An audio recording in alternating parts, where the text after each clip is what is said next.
한때 아무도 관심 두지 않던 바위 하나가 이제 동북아 전체의 권력 구조를 흔들고 있다. 바로 이어도 이야기다. 지도상으로 보면 한국의 제주도에서 남쪽으로 약 149km 떨어진 이 해역은 표면상으로는 단지 수면 아래에 있는 수중 암초에 불과하다. 땅도 없고 거주하는 생명체도 없다.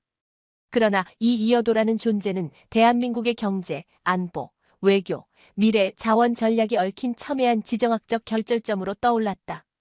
흥미로운 점은 이 암초에 대한 관심이 갑자기 폭발한 것이 아니라 한국이 조용히 기반을 닦아오던 수십 년의 시간 끝에 중일이 뒤늦게 눈을 부릅뜨고 달려들기 시작했다는 점이다.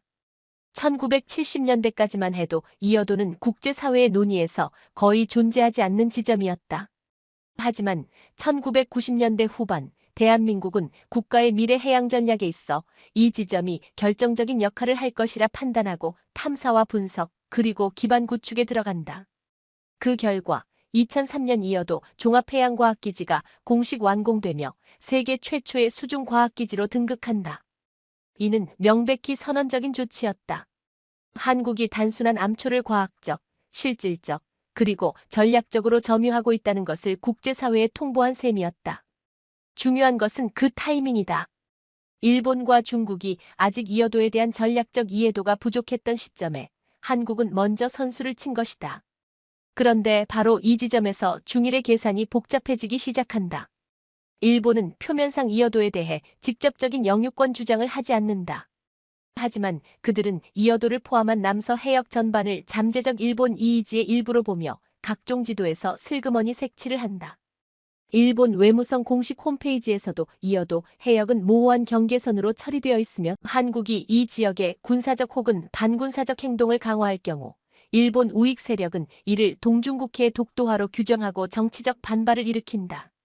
더 나아가 일본은 한국이 이어도에 해양과학기지를 건설했을 당시 공식 항의하지 않았지만 내부적으로는 자국 해상보안청의 해양조사선을 꾸준히 파견하며 기지 주변 수역을 관찰해왔다. 하지만 진짜 문제는 중국이다. 중국은 아예 노골적으로 이 지역이 중국의 이의지 안에 포함된다고 주장하고 있으며 이어도를 수호자오라 부르며 자국의 지리적 개념으로 포섭하려는 시도를 서슴지 않는다. 특히 2013년 중국은 대한민국의 KADIG를 침범하는 형태로 ADI 지방공식별구역을 선포하면서 이어도를 포함시킨다. 이는 단순한 선언이 아니라 실질적인 전략적 측량이자 영역 확장의 신호탄이었다. 이러한 행동은 중국의 남중국해 전략과 놀랍도록 유사하다. 필리핀, 베트남, 말레이시아 등과의 분쟁에서 보여준 선점유 후 기정사실화 군사화의 3단계를 그대로 동북아에 투영하려는 것이다. 이때부터 이어도는 국제해양전략의 축소판으로 바뀌게 된다. 그렇다면 왜 하필 이 조용한 암초가 중일의 탐욕을 자극했을까? 답은 명확하다. 첫째, 이어도는 동북아시아의 해상 교통 요충지이며 제주도 상하이 오키나와를 잇는 항로 중심에 위치하고 있다. 둘째, 해양 자원의 보고다. 특히 해저가스전, 희귀광물, 수산자원이 풍부한 이 일대는 제7광구와 연결되어 있으며 자원주권 경쟁이 본격화되면 이어도는 경제적 생명줄로 작용할 수밖에 없다. 셋째, 안보적 관점에서 이어도는 사실상 해상 레이더 기지 역할을 수행할 수 있는 최전방이다. 이곳에서 감지된 정보는 즉각 동해, 남해, 태평양으로 연결되며 한국 해군의 작전 반응 시간을 단축시키는 핵심 요소로 작용한다. 다시 말해 이어도를 선점한 국가는 동북아에서 해상정보 패권을 쥐게 된다. 여기서 한국의 대응은 다른 국가들과는 본질적으로 달랐다. 중국처럼 군함을 보내 위협하지 않았고 일본처럼 외교적 모호성에 기대지 않았다. 대신 과학과 기술, 국제법을 기반으로 한 합리적 점유를 택했다. 이어도 과학기지는 단순한 실험시설이 아니다. 기상 관측, 해양 심층수 분석, 생태계 모니터링, 그리고 최근에는 무인 잠수정과 AI 해양 센서까지 연결되는 통합 플랫폼이다. 이른바 K해양 기술의 결정체인 셈이다. 한국은 이 기지를 통해 세계적인 해양과학 데이터를 수집하고 있으며 이는 단순한 과학적 가치 외에도 국제적 해양 분쟁에서 우선 점유의 근거로 기능한다. 즉, 한국은 총칼이 아닌 데이터와 기반 시설로 이 지역을 지켜내고 있다. 이것이 바로 한국의 전략이자 미덕이다. 그러나 문제는 이 조용하고 단단한 움직임이 중일에게는 눈엣 가시처럼 여겨지고 있다는 점이다. 중국은 더 적극적인 압박에 나설 조짐을 보이고 있으며 일본은 모호한 경계선을 무기로 여론전을 펼치고 있다. 이여도는 단지 바닷속의 암초가 아니다. 그것은 미래 30년의 해양 패권을 상징하는 전초기지이며 우리가 한순간 방심한다면 누군가는 그 공백을 교묘히 파고들 것이다. 1990년대 초 대한민국은 남들이 보기에 쓸모없다는 바닷속 암초를 향해 거대한 결정을 내린다. 이여도의 해양기지를 짓겠다는 당시로선 황당하다고 평가받았던 이 결정은 사실 치밀한 전략적 계산과 국가 안보의 미래를 꿰뚫는 통찰에서 비롯된 것이었다. 한치 앞도 보이지 않는 짙은 해무 속을 뚫고 2003년 대한민국은 세계 최초의 수중 과학기지를 그곳에 세웠다. 철강과 콘크리트로 구성된 이 구조물은 단순한 관측소가 아니라 국익을 지키는 해양기지이자 실질적 주권의 상징이었다. 이여도가 한국의 해양방어선 제1선에 올라서는 순간이었다. 하지만 이 공사는 단순한 물리적 건설만을 의미하지 않았다. 당시는 여전히 이여도는 수면 아래 암초일 뿐이라는 국제적 인식이 지배적이었고 일본과 중국 모두 이 지역에 대해 명확한 행정적 또는 군사적 존재감을 드러내지 않았다. 그 틈을 파고든 것이 바로 한국의 전략이었다. 대한민국은 국제법상 분쟁의 여지가 없는 과학기지라는 이름으로 실질적인 거점을 구축했다. 무장도 군사력도 동원하지 않은 이 기지는 법적, 외교적 부담을 최소화한 동시에 한국의 영유권 주장을 뒷받침할 수 있는 강력한 증거로 기능했다. 눈에 띄지 않게, 그러나 분명하게 존재를 각인시키는 방식이었다. 이 기지의 설계와 시공은 당시 한국의 해양공학 기술력을 총동원한 사업이었다. 수면 아래 4.6m, 수면 위 36m까지 솟은 구조물은 초속 40m의 태풍과 파도, 지진에도 견딜 수 있도록 설계되었으며 내부에는 관측 장비 외에도 숙소, 통신실, 위성 송출 장치, 그리고 최근에는 자율운항 수중 드론과 연결되는 데이터 허브까지 탑재되어 있다. 단순한 관측용이라는 외피 아래 대한민국은 이곳을 수중작전기지 수준으로 점차 업그레이드 해온 것이다. 그동안 중국은 동중국해에서 해양 패권을 장악하기 위해 군함과 해경, 심지어 민간 어선을 동원해 회색지대 전략을 전개해왔다. 그러나 이여도에서는 그러한 방식이 통하지 않았다. 대한민국이 먼저 자리를 잡고 기지를 운영하며 일상적 관측을 이어가고 있었기 때문이다. 이 기지는 단순히 설치한 후 방치된 것이 아니라 매일매일 기상, 해류, 조수간만, 수온, 염도, 대기 상태 등 수십 가지 데이터를 실시간으로 수집해 본토로 전송하고 있다. 그 데이터를 기반으로 대한민국은 국제기상협력, 수산연구, 지진 조기경보 시스템 등 다양한 분야에서 해양 데이터 강국으로 부상하고 있다. 이 모든 과정이 한치의 군사적 충돌 없이 이여도를 우리 땅으로 만들고 있는 것이다. 하지만 놀라운 것은 이뿐만이 아니다. 2010년대 후반부터 대한민국은 이여도를 정적 기지가 아닌 능동형 플랫폼으로 변모시키기 시작했다. K해양로봇 기술과 AI 기반 수중 감시 시스템을 접목해 이여도를 중심으로 반경 수백 킬로미터 내 해양 활동을 실시간 분석하고 이상 징후를 조기에 탐지하는 체계를 구축한 것이다. 최근에는 해양 드론을 통해 북한 잠수정 움직임과 중국 해경의 진입을 조기 경보하는 사례도 확인되었으며 이는 이여도가 단순히 존재하는 공간이 아닌 작동하는 거점이라는 것을 입증하고 있다.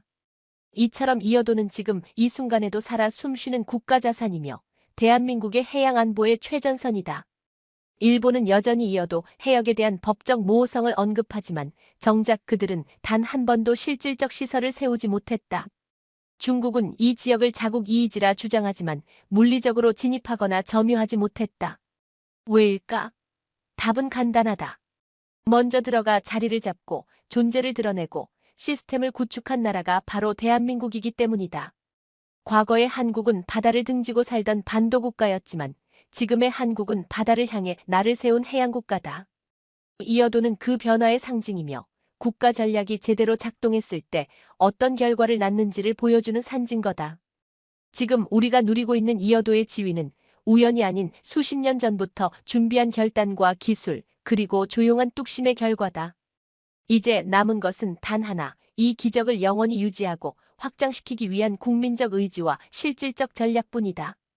2013년 11월 동북아시아의 하늘은 순식간에 전운으로 물들었다. 중국 정부는 돌연 자국의 방공식별구역 ADIZ를 선포하며 제주도 남단을 포함한 이어도 상공까지 무단으로 포함시키는 도발적인 조치를 감행한 것이다. 이는 그야말로 명백한 도발이었으며 국제법상 아무런 사전 조율 없이 이루어진 중국의 일방적 선언은 한반도를 둘러싼 해양 질서의 근간을 흔드는 도발이었다. 하지만 더 놀라운 것은 중국이 이처럼 무리한 영역 선포를 감행하면서도 그 속내를 애써 숨기려 했다는 점이다. 그들은 자국 언론을 통해 기상 관측과 국가 안전을 위한 방어적 조치라 설명했지만 실상은 이어도에 대한 실효 지배를 약화시키려는 전형적인 심리적 압박 전략이자 무력 없는 확장 시도였다. 중국이 이어도 상공까지 ADIZ에 포함시킨 것은 단순한 구획 변경이 아니다. 이는 대한민국의 정통성을 부정하고 국제사회에 이 지역은 분쟁 지역이라는 인식을 심으려는 전형적인 여론전이자 영토 희석 전략이다. 더구나 중국은 해당 발표 직후 군용기를 이 지역에 수차례 진입시키며 사실상의 무력 시위를 병행했다. 목적은 명확했다. 한국의 대응 수위를 시험하고 미국과 일본의 반응을 살피며 이 지역의 권력 공백을 만들기 위한 사전 포석이었다. 하지만 이 시점에서 한국은 흔들리지 않았다. 대한민국은 즉각 자국의 KADIZ를 공식 확대하여 이어도 전역을 명백히 포함시켰고 동시에 중국과 일본을 향해 강력한 항해 성명을 발표했다. 특히 국방부와 외교부는 이례적으로 공동 브리핑을 통해 우리 영공과 EEZ는 절대 타협이 대상이 아니다라는 메시지를 전 세계에 전달함으로써 단호하고 명확한 입장을 천명했다. 그뿐만 아니라 한국 공군은 즉시 F-15K, KF-16 전투기를 해당 공역에 출격시켜 자국 방공식별구역 내에서의 정상적인 훈련을 진행했으며 중국의 위협적인 군용기에 대해 명확히 레이더 추적 및 교신을 실시했다. 이는 단순한 군사적 대응을 넘어서 대한민국이 국제법적 원칙과 실질적 대응의 균형을 어떻게 지키는지를 보여주는 상징적 장면이었다. 일본은 이 상황에서 중국을 향해 외교적 불쾌감을 드러내긴 했지만 이어도에 대해서는 일체의 입장을 유보했다.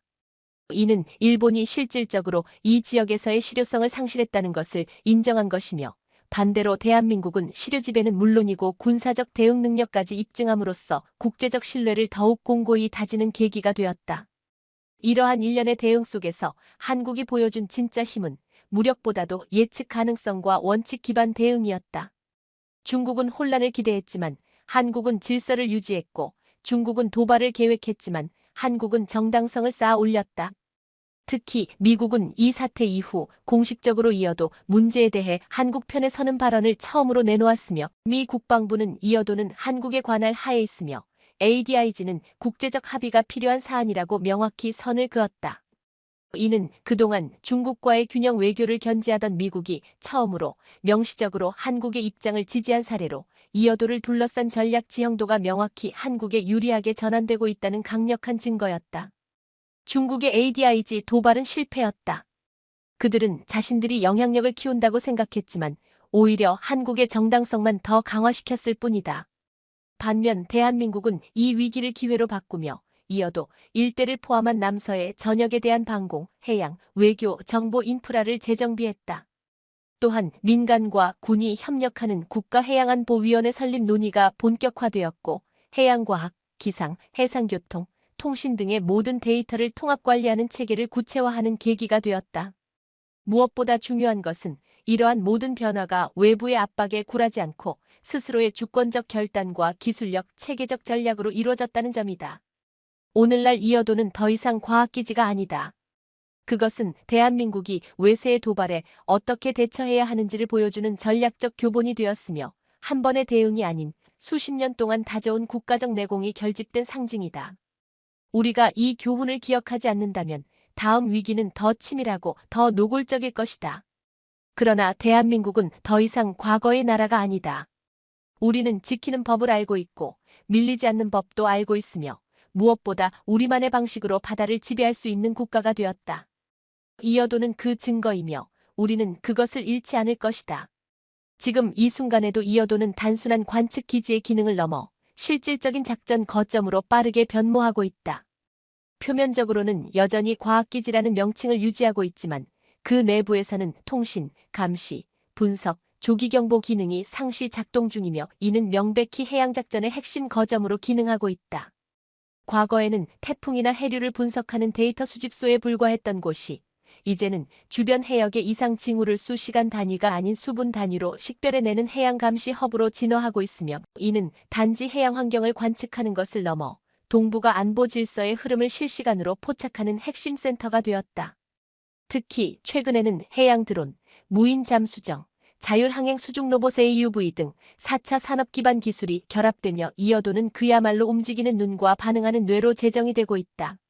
한국은 이 기지 주변에 반경 수백 킬로미터에 이르는 해양 탐지망을 형성하고 있으며 이 감시 체계는 단순한 영상 수집을 넘어 전자파 분석, 음향 탐지, 해저 지형 변화 감시까지 포함하고 있어 적국의 잠수정 진입이나 해상 드론 활동은 물론 저수심을 이용한 스텔스형 해양 침투까지도 조기에 식별할 수 있는 수준에 이르고 있다. 이처럼 이어도는 본토의 군사기지와 달리 정치적 긴장을 고조시키지 않으면서도 실질적인 군사적 통제력을 행사할 수 있는 이상적인 비무장형 전략기지로 주목받고 있으며 이는 국제사회에서도 매우 이례적인 성공 사례로 평가받고 있다. 이어도의 기술적 진보는 단지 군사적 대응력에만 머무르지 않는다. 이 기지는 현재 대한민국 해양 데이터베이스의 허브이자 기상청과 국방부, 해양경찰청, 국립해양조사원이 실시간으로 정보를 공유하는 융합 플랫폼으로 작동하고 있으며 이를 통해 발생하는 통합해양 시나리오 예측 시스템은 각종 훈련, 대응 전략, 해상항로 조정에 결정적 영향을 미치고 있다. 단적으로 말하자면 대한민국은 바다 위에서의 예측력을 무기화하고 있으며 이는 어떤 군사력보다도 신속하고 정확한 결정 체계를 가능케 하는 국가적 자산이다. 이어도에서 수집되는 방대한 양의 정밀 자료는 지금 이 순간에도 대한민국의 해군 함정, 공군 감시기, 위성 통신 체계에 실시간으로 전달되고 있으며 이는 곧 작전 시간 단축, 위험도 감소, 대응 정밀도 향상으로 직결된다. 이러한 기술적 우위를 일본이나 중국은 따라올 수 없다. 일본은 여전히 자위대 내부의 정보 체계를 통합하지 못한 채 각 부처 간 이기주의와 정치적 타협에 갇혀 있으며 중국은 대규모 위협 능력은 보유하고 있지만 국제법의 틀 안에서 활용 가능한 실질적 플랫폼이 부족하다. 이어도는 바로 이 틈을 정확히 파고든 결과물이며 대한민국이 정보의 바다를 선점하고 있다는 상징이다. 더구나 미국 역시 이어도의 기술 기반에 주목하며 일부 데이터 연계 협약을 추진 중이며 이는 앞으로의 작전 연합 체계에서 한국이 정보 제공국으로 위상이 격상될 수 있음을 시사한다.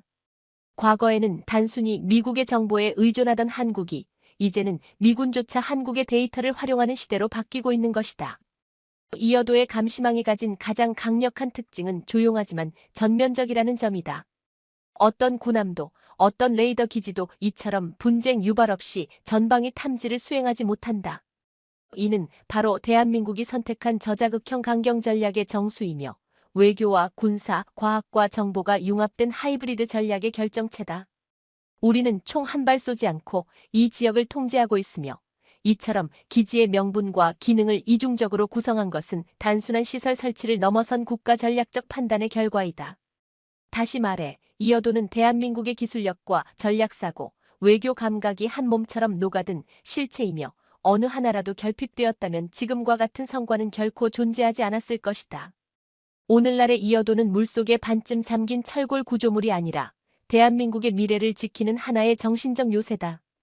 감시 기술이 고도화될수록 이 기지가 가지는 의미는 단순한 영토의 차원을 넘어 국가 정체성과 자주성의 상징으로 확대되고 있으며 국민이 이 존재를 인식하고 지켜보는 것만으로도 해양 주권은 강해진다. 우리는 더 이상 대륙만 보는 국가가 아니다. 우리는 바다를 감시하며 바다에서 정보전을 주도하고 바다를 통해 전략적 우위를 확보하는 국가로 성장하고 있으며 그 중심에 이어도가 있다. 이어도가 단지 외딴 수중 기지가 아니라는 점은 앞선 기술적 분석만으로도 충분히 입증되었지만 이보다 더 중요한 사실은 바로 그 지점이 한반도의 바다 숨통을 틀어준 전략적 요충지라는 데에 있다. 지도만 펼쳐봐도 한눈에 보인다. 제주도 남단에서 남쪽으로 약 150km, 이어도가 위치한 수역은 동중국해와 남해, 태평양을 잇는 해양 교차점이며 이곳을 잃는다는 것은 곧 대한민국이 태평양을 향한 해양 관문을 상실하는 것과 다름없다. 단순한 해상로 차단만을 의미하는 것이 아니라 국가 전체의 안보, 에너지 수송, 해양 물류, 심지어 공중작전권까지 광범위한 영향권이 봉쇄되는 치명적인 결과로 이어질 수 있다. 중국은 이 지점이 가지는 상징성과 작전적 가치를 너무나 잘 알고 있기 때문에 이어도 상공을 포함하는 ADIZ를 설정한 것이며, 일본 역시 직접적으로 드러내지는 않지만 이 지역에서의 자위대 훈련 빈도를 점차 늘리고 있으며 항공자위대의 정찰 활동도 수면 아래에서 서서히 증가하고 있다.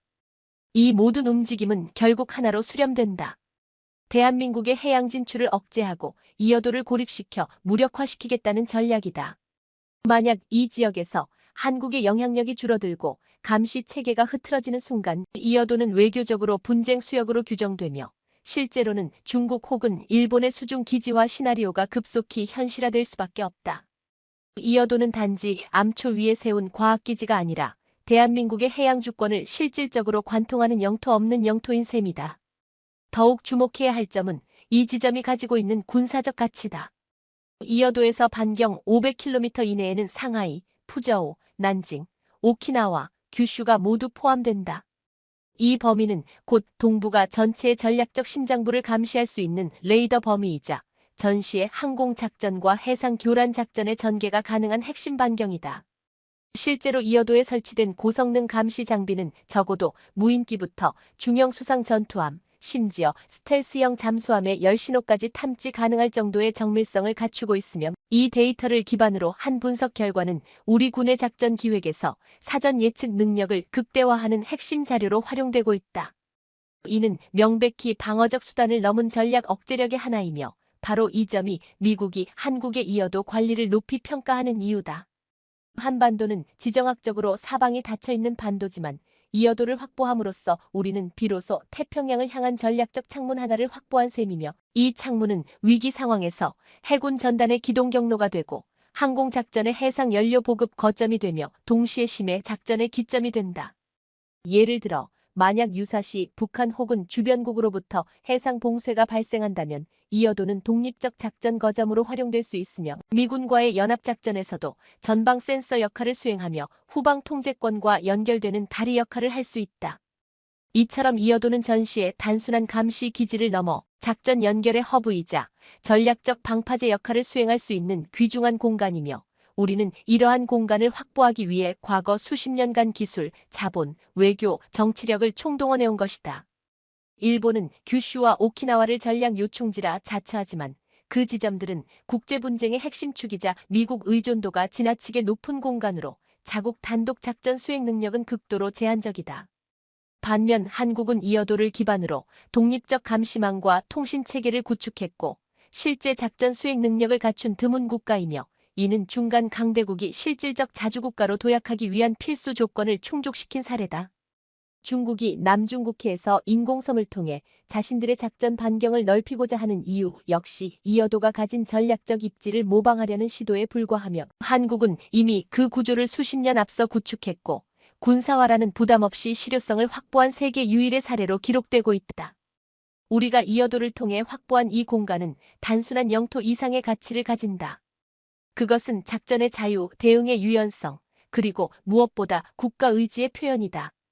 이어도를 놓친다는 것은 단지 바다의 일부를 잃는 것이 아니라 우리 아이들이 미래의 숨 쉴 전략 공간을 내어주는 것이며, 우리의 해양 노선 전체가 봉쇄될 수도 있다는 사실을 잊지 말아야 한다. 우리가 오늘 이 공간을 철저히 지키고 강화해야 하는 이유는 바로 여기에 있으며, 이 땅의 주권은 단지 종이 위의 선으로 지켜지는 것이 아니라 실질적인 존재감과 기술력, 그리고 국가적 결단으로 유지되는 것임을 다시금 각성해야 할 때다. 이어도를 둘러싼 긴장은 단지 이론적인 위협이나 외교적 논쟁에만 머물지 않는다. 현실의 바다 위에서는 지금 이 순간에도 중국과 일본이 번갈아가며 조사선, 순시선, 군함, 심지어 무인 장비까지 투입하면서 실질적인 도발을 이어가고 있으며, 이는 명백히 한국의 실효 지배를 시험하려는 시도이자 국제사회에 이 지역이 분쟁 수역임을 인식시키려는 계획된 전략의 일환이다. 중국은 주기적으로 이어도 인근 해역의 해양조사선을 파견하여 수심 측정, 조류 분석, 해저 지형 변화를 명목으로 실질적인 해저 탐사를 진행하고 있으며, 그 과정에서 한국 정부의 사전 협의 없이 이루어진 활동이 수십 차례 적발되었다. 이와 동시에 일본은 자국 해상보안청 소속 순시선을 보내 해당 해역에 정기적 순찰이라는 이름으로 항적을 남기고 있으며 실제로 한국의 해양경찰청이 출동해 제지하는 일이 반복되고 있다. 이러한 도발은 단순히 선박의 진입으로 그치지 않는다. 중국은 때때로 인민해방군 해군 소속 소형 전자전 감청선을 민간 조사선으로 위장해 투입하고 있으며 일본은 해상자위대 소속 P-3C 해상 초계기를 이어도 상공 인근에 반복적으로 띄워 항공정보를 수집하고 있는 정황이 포착되었다. 이처럼 두 나라는 물리적 충돌을 일으키지 않으면서도 끊임없이 존재의 흔적을 남기는 방식으로 심리적 압박을 가하고 있으며 국제해양법상 중첩수역이라는 틈을 교묘히 이용해 자국의 주장을 은근히 관철시키려 하고 있다. 그러나 이러한 행동은 명백히 대한민국의 해양주권을 부정하고 실효 지배를 약화시키려는 시도로 간주되며 한국은 이에 대해 더 이상 묵과하지 않고 있다. 대한민국은 이러한 도발에 대해 일관되고 원칙적인 대응을 유지하고 있으며 단호하면서도 절제된 군사적, 외교적 조치를 통해 자국의 입장을 분명히 해왔다. 해양경찰청은 이어도 인근 해역에서 외국 선박의 불법 활동이 탐지될 경우 국제법과 국내법에 따라 즉각 현장 제지 및 항행 목적 확인 절차를 진행하고 있으며 필요시에는 해군과 공조하여 전술 감시 체계를 강화하고 있다. 또한 해군은 이어도 반경 200km 내에 군함을 상시 배치하는 순환 순찰 체계를 가동하고 있으며 각종 전자정보 수집 장비를 통해 외국 선박의 통신, 주파수, 항적 변화를 실시간으로 분석함으로써 사전 대응 역량을 극대화하고 있다. 이러한 방식은 불필요한 충돌을 피하면서도 우리 해역에 대한 감시 통제력을 한치도 양보하지 않겠다는 강력한 의지를 보여주는 실천적 수단이다. 특히 최근 들어 이어도 인근에서 발생한 여러 차례의 군사적 긴장 상황 속에서 대한민국은 외교적 발언뿐만 아니라 실질적 작전으로 대응함으로써 주변국의 불필요한 확장을 효과적으로 차단하고 있다. 2023년 6월에는 중국의 해양조사선이 이어도 인근 해역을 침범해 해저, 시추 장비를 투하하려 하자 해양경찰청 소속 5,000톤급 경비함이 즉각 현장에 출동해 항로를 차단하고 추가로 대한민국 해군의 해상 초계기도 작전 구역에 투입되면서 중국 측은 결국 장비를 회수하고 철수할 수밖에 없었다. 같은 해 10월에는 일본의 순시선이 이어도 주변 해역을 7시간 이상 정지 항해하며 데이터 송수신을 시도했지만 한국의 감시체계에 걸려 즉각적인 교신 차단 조치와 더불어 외교 채널을 통한 항의가 병행되었고 이후 일본 측은 공식적으로 기상 관측용 항해였으며 재발 방지를 검토하겠다고 입장을 밝히는 등 한 발 물러서는 모습을 보였다.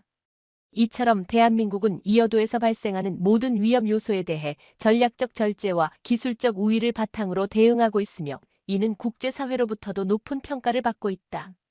강경한 무력 충돌이 아닌 정밀하고 예측 가능한 대응은 외교적 신뢰를 쌓는 데 큰 기여를 하고 있으며 한국은 이 지역의 질서 유지자로서의 위상을 점차 확립해 나가고 있다.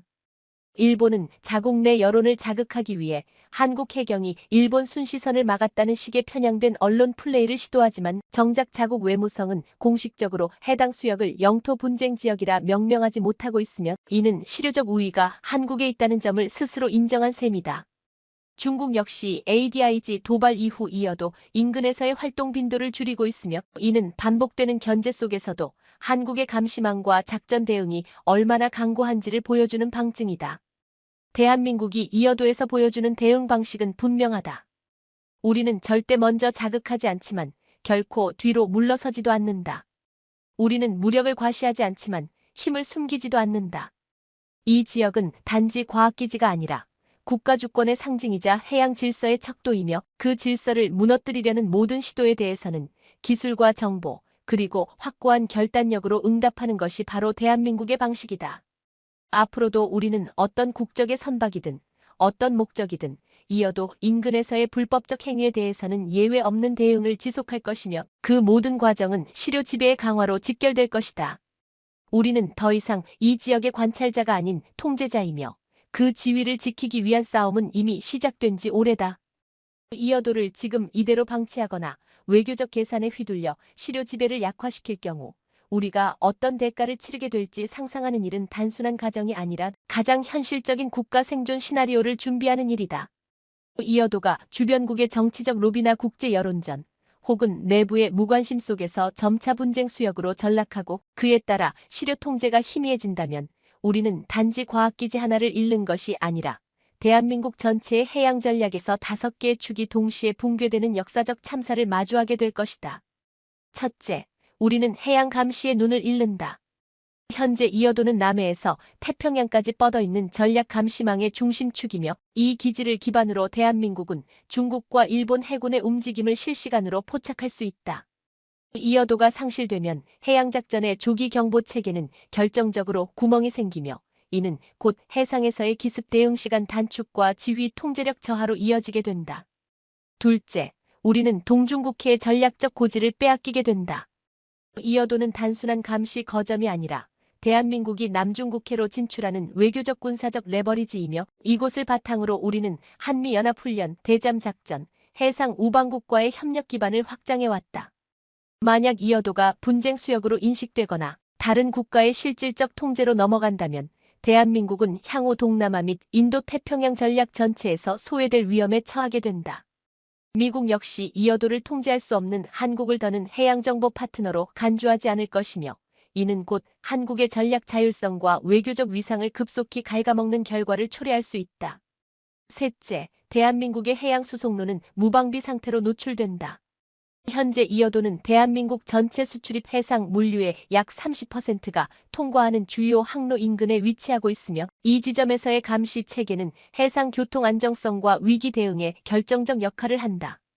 하지만 이 지역이 분쟁화되고 해상 충돌의 위험지대로 분류될 경우 민간 선박과 에너지 수송선, 케이블 네트워크는 경로 변경 혹은 고위험 보험료 부담으로 전환되며 이는 수출입 단가 상승, 물류 지연, 해양 산업 전반의 경쟁력 하락으로 직결된다. 결국 해양 경제 전반이 고사하게 되는 것이다. 넷째, 우리는 해양 법적 우위를 잃는다. 이어도는 현재 대한민국이 국제해양법상 이의지 내에서 실효적으로 점유하고 있는 기지이며 이를 근거로 대한민국은 주변국의 자원 개발, 해저 시추, 무단 조사를 견제하고 있다. 하지만 이 실효성이 약화되면 국제해양재판소에 제소되는 즉시 공동관리지역 혹은 분쟁구역으로 지정될 수 있으며 그렇게 되면 이어도는 우리가 먼저 개발하고 먼저 관리했음에도 불구하고 오히려 다른 국가들과 자원을 나누고 조업을 조율해야 하는 웃지 못할 상황에 처할 수 있다. 이는 명백한 외교적 자살행위이며 국가주권의 치명적 후퇴다. 다섯째, 우리는 국가적 자존심과 미래 세대의 주권 교육을 상실한다. 지금의 이어도는 단순한 철골 구조물이 아니라 우리가 바다를 포기하지 않고 기술과 외교와 군사력을 종합하여 한치의 땅도 지키겠다는 의지를 상징하는 공간이다. 이 공간이 무기력하게 점유당하거나 협상 테이블 위에 올라가는 순간 우리는 후손들에게 무엇을 설명할 수 있는가? 그땐 돈이 아까웠다.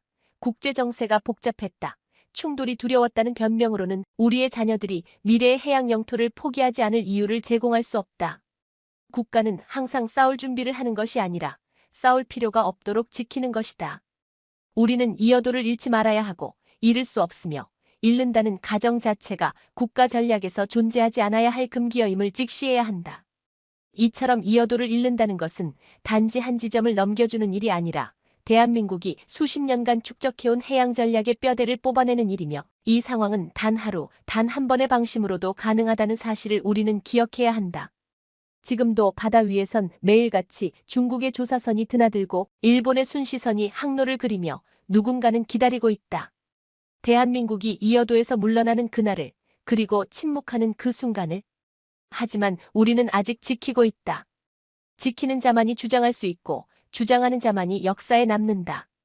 이어도는 지금 이 순간도 우리의 바다이며 그렇게 남게 만들 책임이 바로 지금 우리의 선택에 달려 있다. 이어도를 둘러싼 국제적 이해관계에서 가장 주목할 점은 미국이 단 한 번도 공식적으로 이어도는 한국의 영토다라고 대놓고 선언한 적은 없지만 실제로는 모든 정책적, 전략적, 지리적 자료에서 이 지역을 대한민국의 관리 수역으로 분류하고 있으며 이는 일본의 집요한 로비와 중국의 정보전에도 불구하고 미국이 이례적으로 한국 편에 기울어져 있음을 보여주는 결정적 증거다. 미국은 누구보다도 이 지역의 전략적 가치를 잘 알고 있으며 과거 냉전 시대부터 지금까지 아시아 태평양에서 힘의 균형을 유지하는 데 있어 가장 중요하게 여긴 축이 바로 정보 통제력이라는 사실을 우리는 간과해서는 안 된다. 미국은 이어도를 통해 중국이 동중국해를 넘어 태평양으로 진출하는 흐름을 사전에 차단할 수 있으며 동시에 일본이 독자적인 해양 세력화를 추진할 경우 이를 견제할 수 있는 안정적 거점을 확보하게 된다. 바로 이러한 이유 때문에 미국은 이어도를 둘러싼 각종 지도, 연구 보고서, 군사 시뮬레이션에서 일관되게 이 지역은 대한민국이 실질적으로 통제 중이라는 문구를 삽입하고 있으며 이는 단순한 표현의 문제가 아니라 국제사회의 암묵적 인정 구조를 선도하는 언어 전략이다. 중국은 이러한 미국의 태도를 두고 내심 불쾌해하며 일본은 명확한 반응을 이끌어내지 못하는 데 대해 외교적 좌절감을 드러내고 있지만 미국은 이 지역에서 한국을 신뢰할 수 있는 파트너로 판단하고 있다는 점에서 이미 선택은 끝난 것이다. 그렇다면 왜 미국은 한국을 선택했는가? 그것은 단순한 군사동맹 이상의 신뢰 구조 때문이다. 한국은 이어도에서 총 한 발 쏘지 않고도 시료 지배를 실현했고 감시체계, 과학기지, 통신망, 군사 연계까지 일관된 전략을 수십 년간 유지해오면서도 단 한 번의 불필요한 도발도 하지 않았으며 이는 국제사회가 신뢰할 수 있는 관리 주체의 조건을 완벽히 충족시킨 사례이다. 반면 일본은 독도를 둘러싼 군사적 도발, 역사 왜곡, 외교적 양면성을 반복하면서 주변국으로부터 확장주의의 인상을 심어주었고 중국은 법적 근거 없는 일방주의와 남중국해에서의 불법 섬건설 사례로 인해 이미 국제적 비호감 대상이 된 상태이다. 미국은 이러한 배경 속에서 중간 해양 통제권을 확보할 수 있는 최적의 파트너로 대한민국을 선택한 것이며 이는 단지 외교 수사로 포장된 우호가 아닌 작전 계획과 정보 연계, 전략 공유를 기반으로 한 구조적 선택이다. 더욱이 미국은 이어도 인근 해역에서 이루어지는 해양 탐사 및 감시 활동의 상당 부분을 한국 측에 위임하고 있으며 이 과정에서 한국이 제공하는 해저 지형 데이터, 수온 정보, 해류 변화 분석, 해상 교통 상황 보고는 미 해군의 아시아 태평양 작전 계획 수립에 있어 매우 중요한 기준선으로 활용되고 있다. 이는 단순한 정보 제공을 넘어 한국이 정보 기축국으로 부상하고 있다는 것을 의미하며 이러한 구조가 지속될 경우 한국은 명실상부한 해양 전략의 중핵국가로 자리매김할 수 있다. 일본은 정보 수집 능력은 뛰어나지만 정보 공유에 있어 폐쇄적이며 중국은 기술적 분산성과 데이터 조작 문제로 인해 신뢰받기 어렵다는 점에서 한국의 가치가 더욱 부각되는 것이다. 물론 미국의 이 같은 선택이 100% 순수한 호의에서 비롯된 것은 아니다. 미국은 늘 자국의 전략적 이익을 최우선으로 두며 동맹도 철저히 계산 위에 세우는 냉정한 패권 국가이다. 그러나 그렇기 때문에 오히려 우리가 주목해야 할 점은 그런 미국조차 이어도 문제에 있어서는 대한민국의 입장을 선택했다는 사실이며 이 결정은 한국의 행동이 그만큼 안정적이고 예측 가능하며 동맹국으로서의 신뢰도를 수십 년간 꾸준히 증명해왔다는 반증이다. 다시 말해 이어도는 우리가 지켜낸 과학기지이기도 하지만 동시에 미국의 군사적 판단이 바뀌게 만든 결정적 변수였으며 이 변수는 향후 한미동맹의 진화를 이끄는 핵심 동력으로 작용할 수 있다. 한국은 이어도를 통해 군사적 동맹에서 정보전략 동맹으로 나아가 해양정책의 공동 설계자로 위상을 전환하고 있으며 이는 기존의 미국 중심 질서에서 동아시아 내에서 전략적 공동 주도자로 역할을 확대하는 상징적 전환점이다. 우리가 이 흐름을 제대로 읽고 강화해 나간다면 이어도는 단지 바다의 일부가 아니라 한국 외교와 안보가 한반도 중심에서 태평양 중심으로 도약하는 경계선이 될 수 있으며 이 경계선 위에 서 있는 대한민국은 더 이상 주변국이 아닌 당당한 주체로서 국제 무대에 설 수 있다. 미국은 그 가능성을 먼저 본 것이고 우리는 이제 그 신뢰를 실력으로 증명해 나가야 할 시간에 서 있는 것이다. 이제 이어도를 바라보는 대한민국의 시선은 과거의 국경선 방어를 넘어 미래 세대가 살아갈 21세기 해양 문명의 출발점으로 확장되고 있다. 대한민국 정부가 2022년 발표한 K해양 2050 전략은 단지 해양자원 개발이나 방위체계 강화에 그치는 것이 아니라 해양기후 변화 대응, 탄소 중립 실현, 해양 생태계 보호, 그리고 해양 과학기술 중심의 지속가능한 국가 발전 모델을 통합하는 국가 비전이며 이어도는 그 전체 전략의 시작점이자 실현 플랫폼으로 명확히 자리매김되고 있다. 이 전략에서 이어도는 단순한 과학기지가 아니라 심해, 자원 탐사, 해양 에너지 발전, 탄소 포집 저장기지, 국제공동연구 거점 해양 생태 관측 허브 등 다중 기능을 갖춘 복합 플랫폼으로 재편될 것이며 이는 한국이 세계 해양 질서의 수동적 참여자가 아닌 정책 선도 국가로 도약하겠다는 선언에 다름 아니다.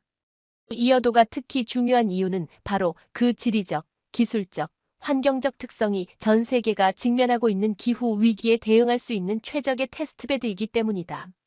이 해역은 태풍 발생 빈도가 높고 해수면 상승 영향이 뚜렷하며 연중 해류의 변화가 극심한 것으로 알려져 있는데, 이는 해양 탄소 순환 구조를 분석하고 미래 해양 에너지 기술을 시험하며 극한 기후 예측 모델을 실증할 수 있는 자연 실험실로서 가장 이상적인 조건을 갖추고 있다는 의미이다. 이미 한국은 이곳에 해양기후 데이터 통합센터 설립을 추진 중이며, 향후에는 국제기구 및 우방국과 공동으로 북서 태평양 기후 대응 시나리오를 개발해 나갈 계획인데, 이는 과학적 협력을 넘어 외교적 주도권까지 획득할 수 있는 기회로 작용할 수 있다. 특히 주목할 만한 부분은 한국이 이여도에 적용할 차세대 해양 에너지 기술이 전통적인 화석 연료나 해저 자원 채굴이 아닌 그린오션 기반의 지속가능 모델이라는 점이다. 해수의 온도 차이를 이용한 해양온도차 발전 OTC, 심층 해수와 표층 해수를 활용한 청정 담수 생산, 해상 수소 생산 및 저장 기술, 수중 탄소 흡착 모듈 설치 등의 기술이 이여도에 순차적으로 적용될 예정이며, 이 기술들은 단지 에너지 자립뿐 아니라 바다 위에서의 생활권 형성이라는 개념까지 확장할 수 있는 기반이 된다.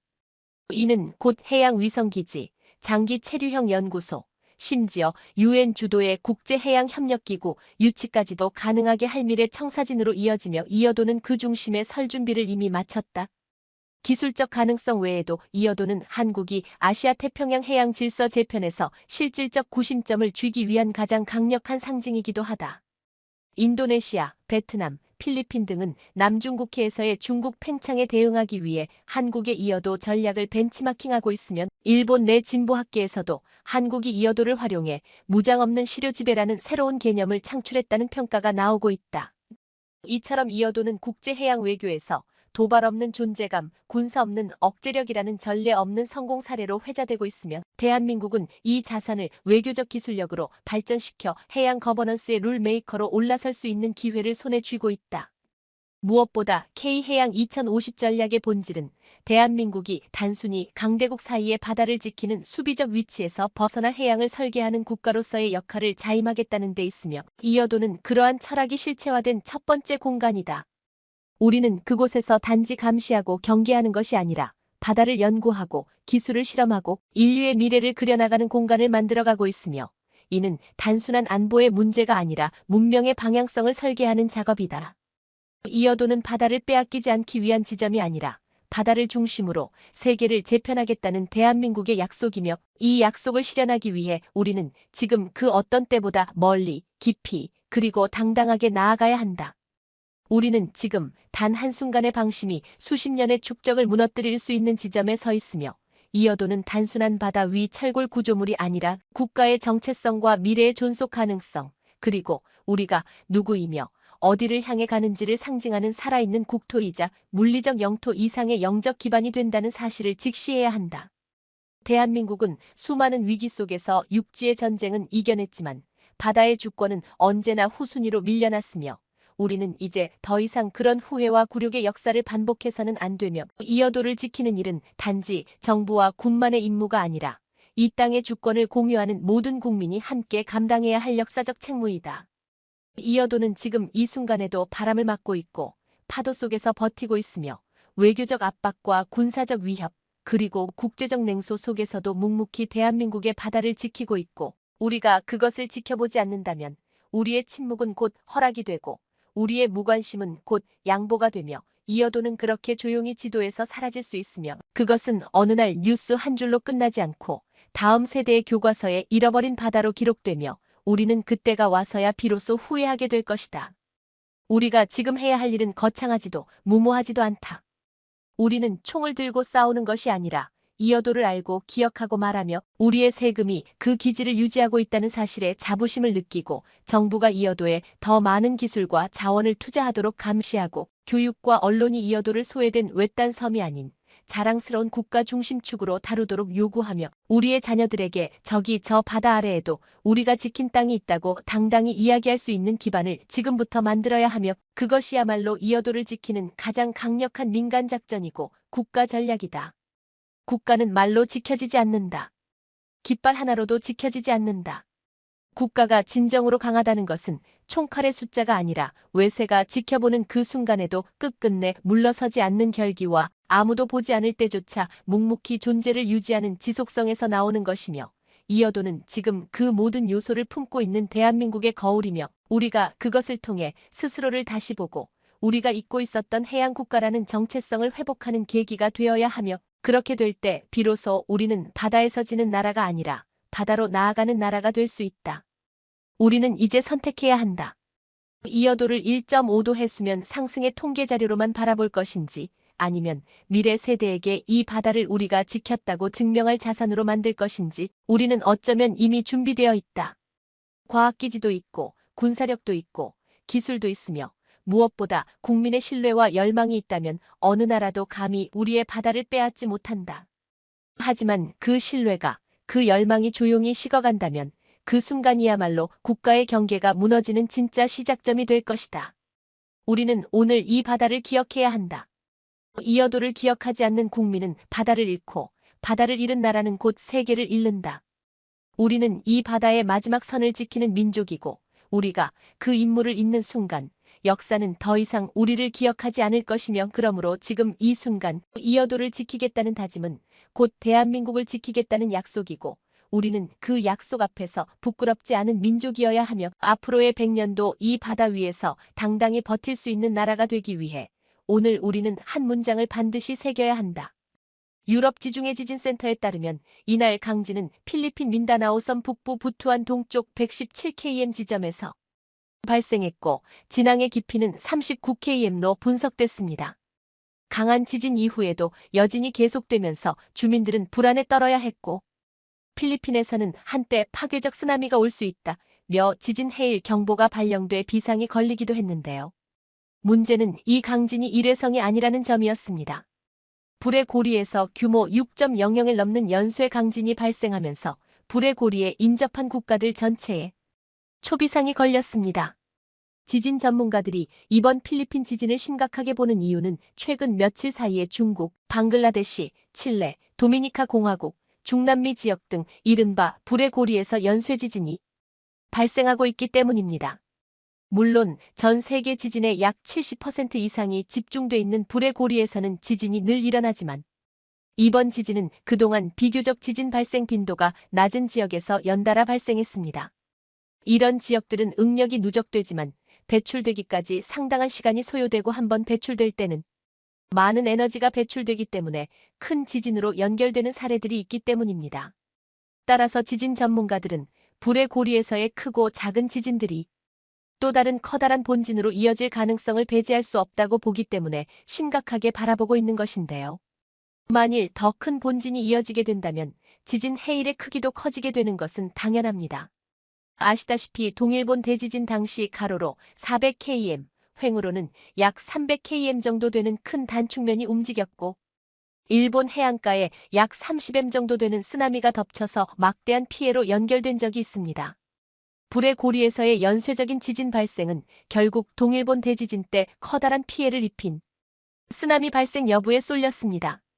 실제로 필리핀 민다나오 섬의 지진 직후 지진 해일, 즉 쓰나미 우려가 커지면서 한때 인근 국가의 관련 당국들의 경보가 잇따랐습니다. 필리핀 민다나오 섬 인근에서 강한 지진이 발생한 날 잔뜩 긴장한 일본 정부는 총리관저 위기관리센터에 정보 연락실을 설치하고 대응에 나섰습니다. 일본 기상청 및 일본 언론사들은 3일 오전 3시 반 최대 1m의 쓰나미 일파가 도달할 우려가 있다며 지역 주민들에게 해안을 떠날 것을 당부하는 방송을 계속 내보냈습니다. 동시에 치바, 시즈오카, 가고시마 등 태평양에 접한 현의 쓰나미 경보를 발령했는데요. 결국 실제로 일본의 쓰나미가 발생하고 말았습니다. 필리핀 부근을 진원으로 하는 리히터 규모 7.6의 강진이 발생했을 때 일본 도쿄 남쪽에 있는 이즈제도 하치조시마에서 약 40cm의 쓰나미가 관측된 것입니다. 또 규슈에서 간토에 걸친 태평양 연안과 아마미 지역 등에도 쓰나미가 도달했습니다. 이날 일본 기상청은 미야코지마 야에야마 지역은 물론 가고시마현 아마미군 도도카라열도 이즈제도, 오가사와라제도, 그리고 규슈에서 지바현에 걸친 태평양 연안에 쓰나미 주의보를 내렸습니다.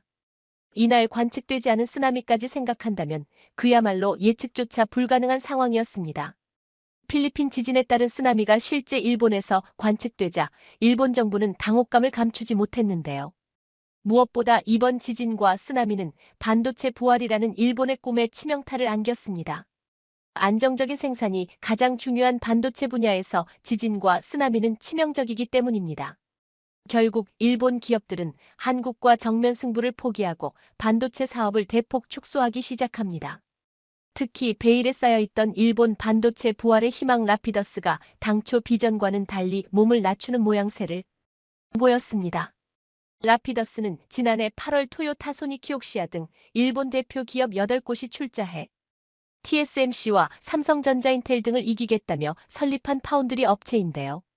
얼마 전 라피더스의 에노모토 타카오 전무는 한 인터뷰를 통해 이렇게 밝혔습니다.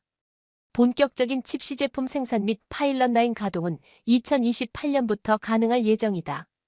이것은 라피더스가 출범 초기부터 2027년이면 세계 최고 수준인 2나노미터 공정이 반도체 생산을 하겠다며 호언장담해왔는데요. 완전히 꼬리를 내린 것입니다. 뿐만 아니라 라피더스의 에노모토 전무는 개인 의견임을 전제로 이런 말까지 했습니다. 라피더스는 TSMC나 삼성과는 다른 길을 선택해 일부 고객사를 위한 맞춤형 칩 생산 모델에 집중할 것입니다. 이 발언은 파운드리 시장에서 삼성전자와 정면 승부에 나설 것이라던 애초의 당찬 포부와는 상당히 차이가 있는 것으로 사실상 TSMC나 삼성전자처럼 대규모 물량을 수주하는 방식으로 시장 점유율을 키우기보다는 인공지능 AI 데이터 센터 차량용 반도체 등 특정 영역 수요를 겨냥해 맞춤형 칩 생산 집중할 것임을 표명한 것입니다.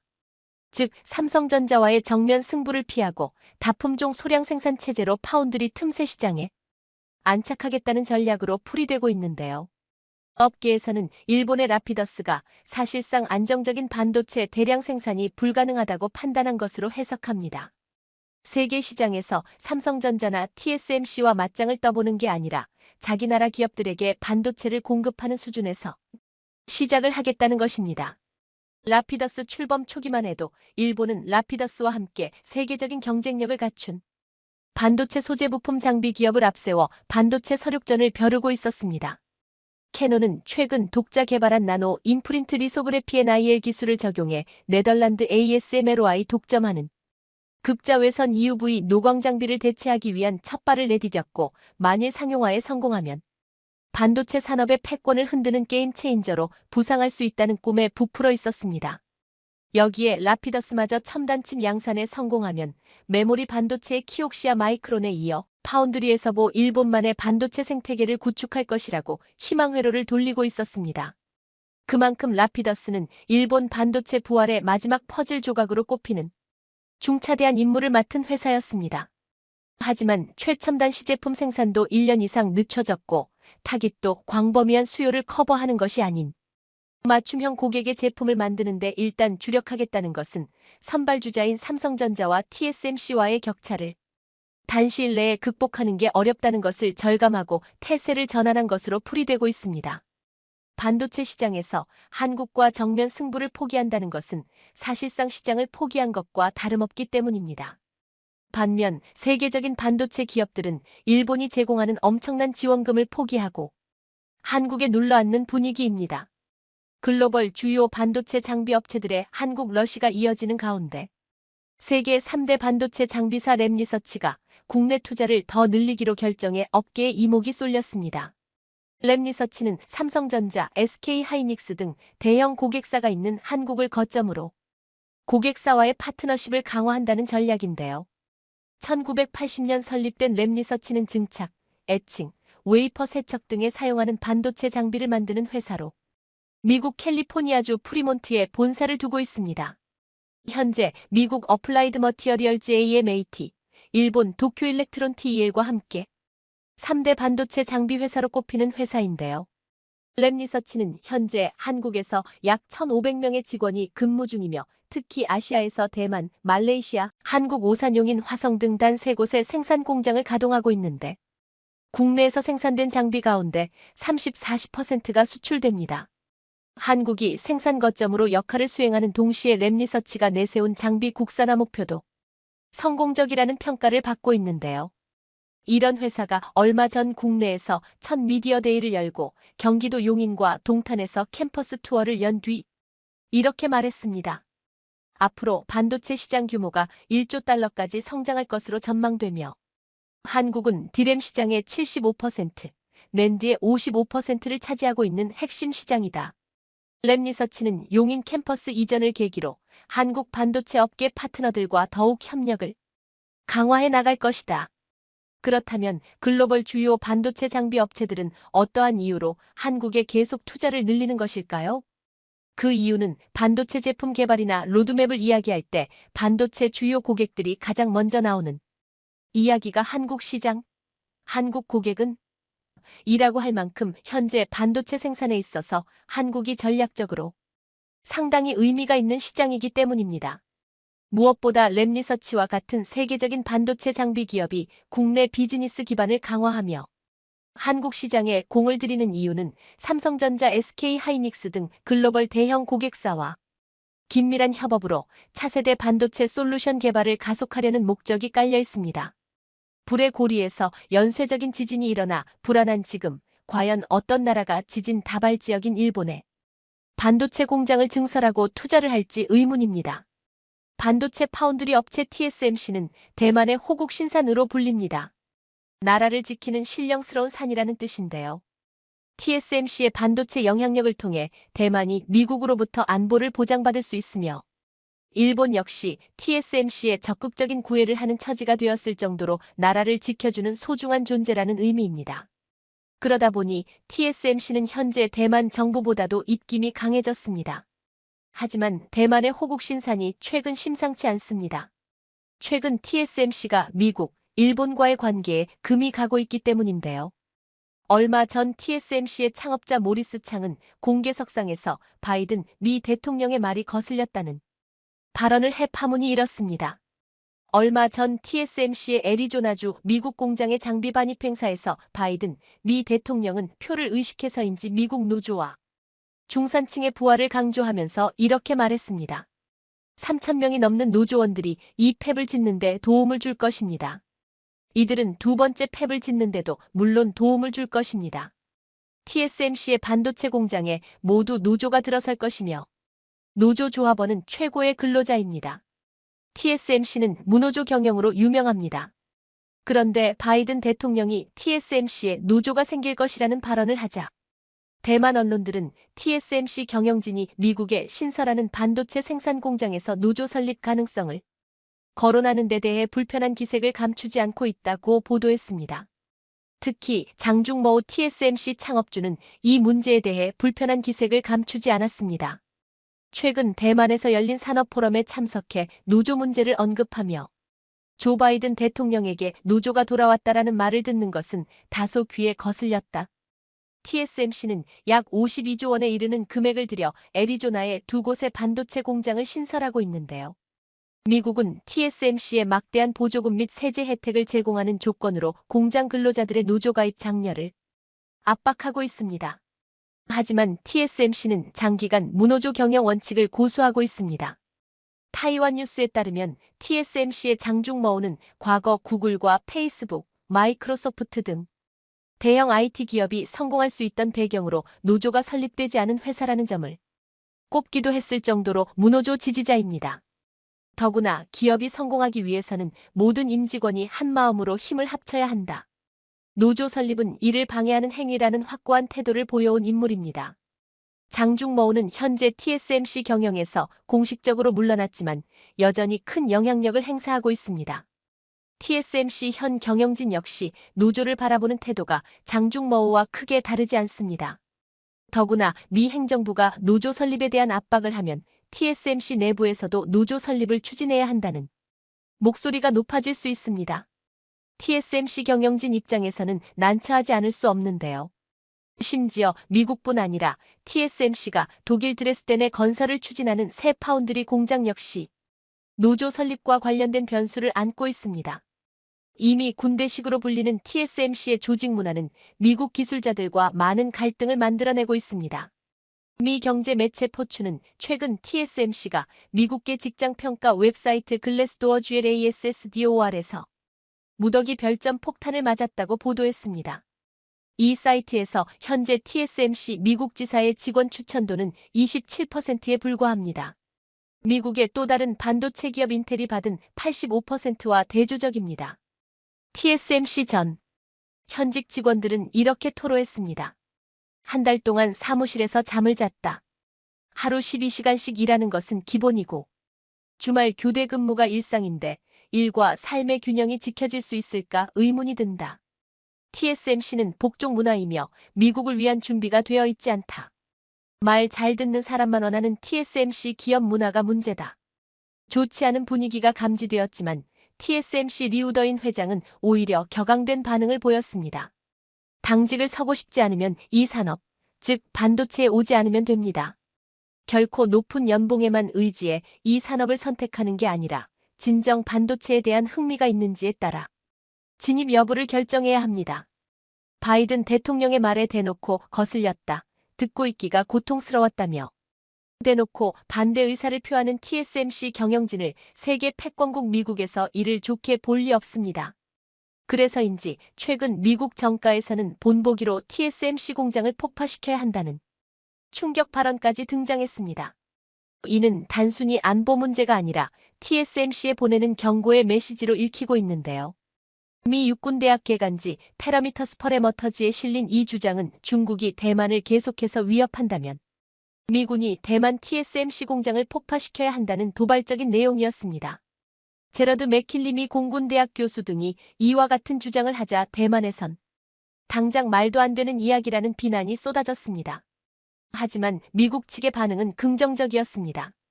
맥킬리 교수는 이렇게 말합니다. 2차 대전 중 소련군이 후퇴하며 열차 등 모든 자국 시설을 파괴해 독일군의 진격을 늦춘 게 좋은 사례다. 중국 지도자들에겐 TSMC가 절실하다. 반도체 없인 그들이 내세우는 혁신주도 개발을 이룰 수 없고 국가 경제나 군사력에서 뒤처지면 체제도 위협받는다. 중국이 대만 전쟁을 일으켰을 때 치러야 할 비용과 얻을 이익이 60대 40 정도라면 TSMC 폭파 위협은 비용의 50 정도를 키울 수 있다. 이 정도면 상당히 중요한 변수다. 그렇다면 한반도 유사시 반도체 공장이 있는 한국을 향해서도 초토화 주장이 나올까 하는 걱정이 드는 게 사실인데요. 맥킬리 교수는 이렇게 말했습니다. 한국과 대만은 지정학적 위치가 다르다. 일단 한국은 자체 군사력에 의한 억지가 가능하다. 잘 훈련된 한국군이 있고 주한미군까지 주둔하고 있어 외부 침략을 실질적으로 막을 수 있다. 무엇보다 현재 반도체 수입이 전혀 없는 북한의 반도체 공장이 필요할 것 같진 않다. 결국 TSMC는 미국의 구속에서 벗어나기 위해 일본에 힘을 실어주는 전략을 선택했지만 이마저도 여의치 않습니다. 일본의 느려터진 행정력이 발목을 잡고 있는데요. TSMC는 일본 서남부에 두 번째 공장을 설립할 계획이었지만 일이 느려터진 일본에서 토지 부족 문제가 그리 쉽사리 해결될 것 같지는 않습니다. 일본 법률은 산림과 같은 도시와 통제 지역의 개발을 제한하고 있으며 일반적으로 농업용 토지를 다른 용도로 전환하는 것을 금지하고 있는 데다가 공장을 지으려는 구마모토는 일본 내 최고 곡창지대기이기 때문입니다. 일본 기업인들은 반도체 산업 허브를 만들 기회를 놓칠까봐 전전긍긍하고 있지만 신속히 법을 바꾸고 국민들을 설득해 농지와 산림을 반도체 공장터로 바꾸는 건 일본에서 쉽지 않은 일입니다. 이런 상황에서 TSMC의 악재까지 터지게 됩니다. 지난 2일 주요 외신들은 TSMC가 자사 장비 공급업체 중 한 곳이 해킹을 당해 데이터가 유출되었다고 일제히 보도했습니다. 보안은 반도체 기업에게 생명과도 같은 것이기 때문에 주 고객사들은 깜짝 놀랐습니다. 애플을 비롯해 세계 유수의 기술 기업들을 고객으로 두고 있는 만큼 신뢰도에 영향을 주지 않도록 재빨리 진화에 나섰지만 랜섬웨어 해킹 조직인 락빗 에로시 KBIT은 TSMC에게 데이터 유출을 막고 싶으면 7천만 달러를 보내라고 요구한 것으로 알려졌습니다. 이처럼 TSMC가 안팎으로 시끄러울 때 한국 기업들은 기회를 놓치지 않고 한국 특유의 영업 전략으로 승부수를 띄웠습니다. 실제로 미국을 비롯한 세계 시장은 TSMC의 독점을 원치 않습니다. 그래서 TSMC가 갑질로 몸살을 앓는 것을 지켜본 삼성전자는 정반대의 전략을 선택합니다. 수율이 안정화되자 삼성전자는 아이디어 또는 설계만 가져오면 나머지는 삼성이 알아서 처리해드리겠다는 고객 친화적 영업 전략을 선언했습니다. 삼성전자 반도체 파운드리 사업부가 첨단 패키지 공정에서 TSMC와 전면전을 선언한 것인데요. 삼성전자는 그동안 패키지 분야에서 TSMC에 비해 상대적으로 더디다는 평가를 받았습니다. 하지만 최근 수율 즉 합격품의 비율 측면에서 TSMC를 따라잡았다는 평가가 나오자 패키지 분야에서도 공격적인 행보를 보이고 있습니다. 패키징은 쉽게 말해 반도체를 여러 개 쌓거나 묶는 것인데요. 과거 패키징은 외부 충격 및 온도 습도로부터 보호하는 수준의 단순 포장 업무였습니다. 하지만 현재는 파운드리 경쟁이 심화됨에 따라 그 위상이 완전히 뒤바뀌었습니다. 반도체 미세 공정 한계로 반도체 자체의 성능을 높이는 게 어렵다 보니 여러 개의 반도체를 쌓거나 묶어 성능 전력 효율을 극대화하는 3D 3차원 패키징 등 첨단 패키징 기술이 대안으로 떠오른 겁니다. 삼성전자의 첨단 패키지 기술을 앞세워 엔비디아와 애플, AMD 등 대형 고객사 확보에